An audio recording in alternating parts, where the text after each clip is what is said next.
everybody, and welcome to the channel. It's Paulie Esther here, and today we're going to talk about another one of the upcoming changes to Dead by Daylight that they covered on the 6th anniversary celebration live stream, and this one has to do with Perk. So let's get right into it. Dead by Daylight gameplay update, the Perk overhaul. As you might know, Dead by Daylight's meta has been an ongoing topic of discussion for some time. Since the arrival of our skill-based matchmaking system, also commonly referred to as MMR, the matchmaking rating, we have heard concerns about an absence of variety within matches, with perk repetition often cited as a primary grievance. While a meta inevitably develops in every online game, a specific group of killer and survivor perks have become predominant in many trials. As these perks are notably strong compared to the rest of the perk pool, certain builds can feel completely outmatched in the face of well-optimized meta build. Some players have noted that running a meta loadout is the only way to keep up with their opponent, thereby continuing the cycle of meta versus meta, especially at the highest skill-based matchmaking levels. And upon analyzing our own data, we found statistical evidence that a number of perks were favored across the board, with a notable few essentially being staples of high-level play. So what are Dead by Daylight's meta perks? We've compiled a list of several, though not all, of the main contenders, given that many of our highest-level players use them on a consistent basis. Killer perks: Barbecue and Chili, Corrupt Intervention, Scourge Hook Pain Resonance, Hex Ruin, and Pop Goes the Weasel. Please note, okay, so then they put out a graph. I'm kind of glad that they didn't put these graphs on the stream, because they're a little complicated to explain. I sat here and looked at this like I was Willem in Mallrats, staring at the magic eye picture, trying to find the sailboat for a few minutes until, you know, I finally started to figure it out. And I actually asked my friend Bridget and her husband, who is a data specialist, to help explain this to me. I was like, really? This is the graph you're presenting to the cement head like me? But anyway, so I'll blow this up a little bit so you can look at it. So the thickness of the line is the number of matches here.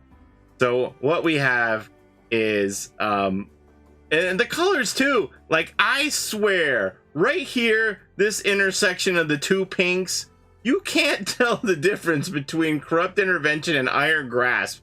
Those look pretty identical to me. Like, the color scheme of this is like, okay, I'm looking back and forth at the line, and on the right at the key about all the different shades of yellow and the pinks and lavenders and stuff. I'm like, wow, could we not have had some more distinct colors to contrast against one another? Anyway, I digress.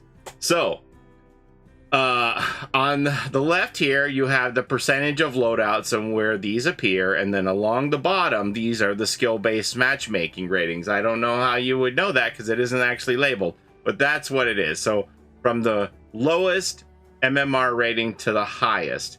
So, it shows you that for killers here, when you get near the top of the scale for the MMR, they're running, gosh, I don't know, they're blurring together again. It looks like it's Corrupt Intervention at the tippy top, and then Scourge Hook Pain Resonance, and then Barbecue and Chili, and then the fourth one is Ruin, and Pop Goes the Weasel. Well, I guess that's what they said in the list, that's the meta. So here is the top, and even, you know, when you get down to like the middle of the MMR, you see pretty well that's what all the killers are running. So there isn't, the meta is like through the predominant portion of the MMR ratings. Because you can see how thick the line is here, right? Like, this is, a lot of people are using Barbecue and Chili. And why not? Because it comes with that bonus blood point multiplier. So I think that's always going to be pretty well at the top, unless they change it. So there's your graph for the killer loadouts. And then for survivor perks, we have Dead Hard, Borrow Time, Decisive Strike, Iron Will, and Self-Care are your top 5 there.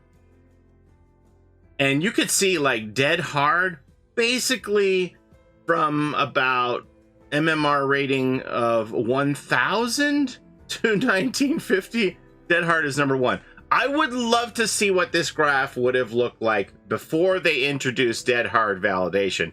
Because Dead Hard, let's face it, was an admittedly unreliable perk that you would be like, I pressed it and it didn't do anything. But once that Dead Hard validation kicked in, Dead Hard became one of the strongest perks in the game. And the graph demonstrates it. When you go all the way to the top of the MMR rating, you have almost 75% of loadouts in the game at this level of play contain Dead Hard. Everybody's running Dead Hard. Head and shoulders above the rest. You know, you start to see Decisive sneak in at around 50% there. And Borrow Time is a must. So, you know, it's no surprise that Borrow Time is like top 2 all the way from 1,000 up. Because, you know, Borrow Time is key to keeping your people alive. So, Borrow Time become base kit? Question mark? Anyway, so this is your graph here, and you can see how strong Dead Hard is. So I would not be surprised to see Dead Hard nerfed a little bit. All right, so let's go back into the graph here. Our findings, based on factors such as internal data and community feedback, led to some interesting conclusions about playstyles. Killer players tend to stack their loadouts with generator regression perks, because it's a Gen Rush life, baby, while survivors favored second chance perks that impede killer progression. Yeah, makes sense. This reinforces concerns voiced by players of both killer and survivor, namely generator repair speeds and being singled out respectively. Though there are many available perks equipped to counter those situations, the efficacy of the meta has proven undeniable. So then we look here at the graph for the killer usage rate, and then it shows basically what the most popular loadouts are. So signified by this blue bar here at the top is Barbecue and Chili, Corrupt Intervention, Pop Goes the Weasel, and Scourge Hook Pain Resonance. And the light blue right underneath that for second place is Barbecue and Chili, Corrupt Intervention, Dead Man Switch, and Scourge Hook Pain Resonance. And then the third one creeps into first place at the very tippy end, the highest. Oh, wait, no, these are dates. This is not MMR. Never mind. What is it? Barbecue and Chili, Dead Man Switch, Ruin, and Scourge Hook Pain Resonance. That's a pretty powerful perk. I would be shocked if Scourge Hook does not get nerfed. I was like, yeah, that one goes in the meta. Put that one in the bucket. Admittedly, when I play Killer, I'm using, I'm using 3 of the perks on the light blue line there. So those are your top Killer loadout usages. And once you get into this next graph here, for the Survivor loadout usage rate, at the top we have Borrowed Time, Dead Hard, Decisive Strike, and Iron Will. And then the second one is Borrowed Time, Dead Hard, Self-Care, and Spine Chill. And the third one, this light blue line, is Borrowed Time, Dead Hard, Decisive Strike, and Self-Care. I'm a little surprised that Self-Care is this high, because, you know, a lot of people really feel like Self-Care isn't as valuable now as it once was. But you see Self-Care in a lot of these builds on this chart here. Anyway, next, moving on, it says, please know that we have heard your concerns and feedback on this topic. We're extremely excited to announce that we've been working on a substantial update aimed at increasing perk variety and viability for players of all skill levels. While the release date is subject to change, we're hopeful that this update will arrive as soon as this summer. So, in my mind, these changes that they're announcing for the summer, I believe that would be the mid-chapter patch that would come out 6 or 7 weeks after the Roots of Dread DLC. So, you know, it's going to be less than 3 months away, in my mind anyway, but subject to change. What's planned for this update? At the risk of giving too much away, it may very well take the crown as the most substantial one in Dead by Daylight history. Nearly 40 perks, the exact number to be confirmed, including all the meta perks listed above, will undergo some changes. All right, Time to start playing vanilla DBD with no perks to get ready, because you're about to get nerfed. Oh boy. It's an intentional attempt to shake things up, explains Matt S., Dead by Daylight's design director. There have been adjustments to certain controversial perks in the past, but this is the biggest collection of perks being changed at once. Trust us, we'd absolutely love to lift the curtain on what's coming. For now, rest assured that we are hard at work ensuring this massive collection of perk changes arrives in-game sooner than later.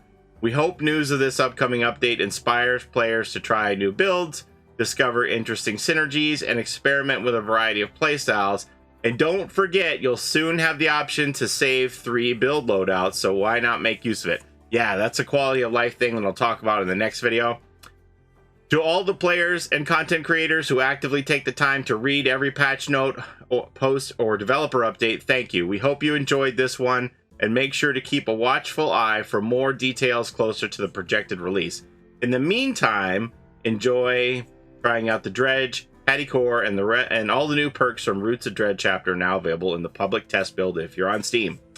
Catch up on more upcoming features. All right, that's what we've been doing, and so quality of life, I guess, will be the next thing we're going to talk about.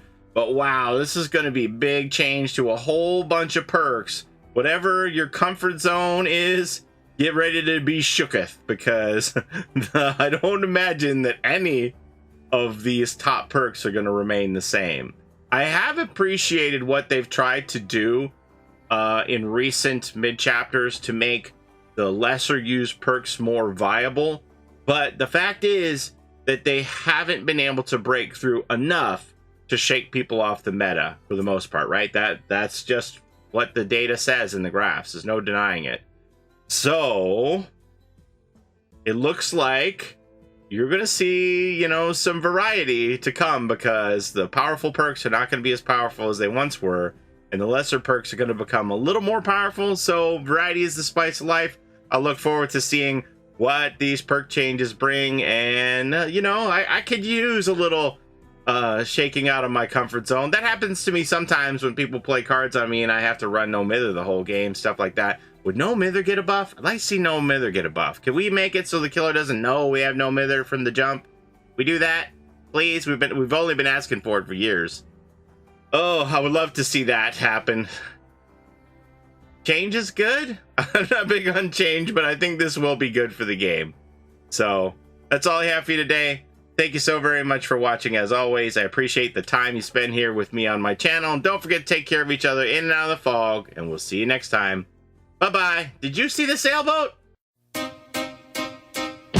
It's a Gen Rush life for us. It's a Gen Rush life for us. Set a hiding, we do gens. Set a randoms, we got friends.